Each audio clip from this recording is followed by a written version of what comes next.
আবুল হায়াত। এই নামটি শোনেননি এমন বাংলাদেশে হয়তো খুঁজে পাওয়া যাবে না, কিন্তু বাস্তব জীবনে একজন রোমান্টিক প্রেমিক পুরুষ আবুল হায়াত সম্পর্কে হয়তো অনেকেরই অজানা। আজ এই কিংবদন্তির মজার কিছু বিষয় সম্পর্কে আমরা জানব।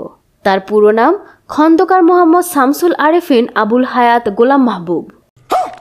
তিনি কাজ করেছেন অসংখ্য টিভি নাটক, সিনেমা, বিজ্ঞাপন এবং মঞ্চনাটকে। আবুল হায়াত বিবাহ বন্ধনে আবদ্ধ হন 1970 সালের 4 ফেব্রুয়ারি। তার স্ত্রীর নাম মাহফুজা খাতুন। তিনি ছিলেন আবুল হায়াতের ইমিডিয়েট বড় বোনের ননদ। বুয়েটে পড়াকালীন তাদের সম্পর্কের সূচনা ঘটে। শিশু বয়স থেকেই তারা একে অপরের সাথে পরিচিত ছিলেন।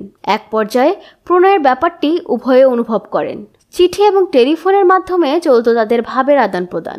খুলনা শহর থেকে ঢাকা একটা লম্বা দূরত্বের যোগাযোগের ব্যবস্থা সেই সময় ছিল বেশ কঠিন, আর চিঠি আদান প্রদানও করতে বেশ সমস্যা পোহাতে হতো।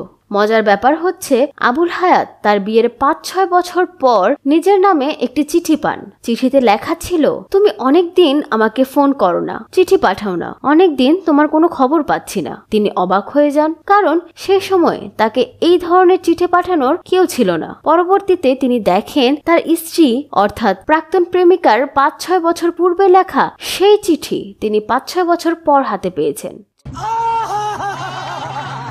54 বছরের বিবাহিত জীবনে গেঁথে আছে এরকম অসংখ্য মধুর এবং মজার স্মৃতি। অভিনেতা এবং লেখক হওয়ার পাশাপাশি একজন স্বামী এবং বাবা হিসেবেও তিনি সফল।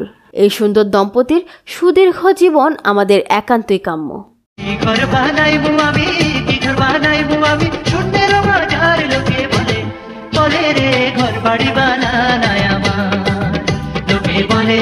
বলে রে ঘর বাড়ি বানানায়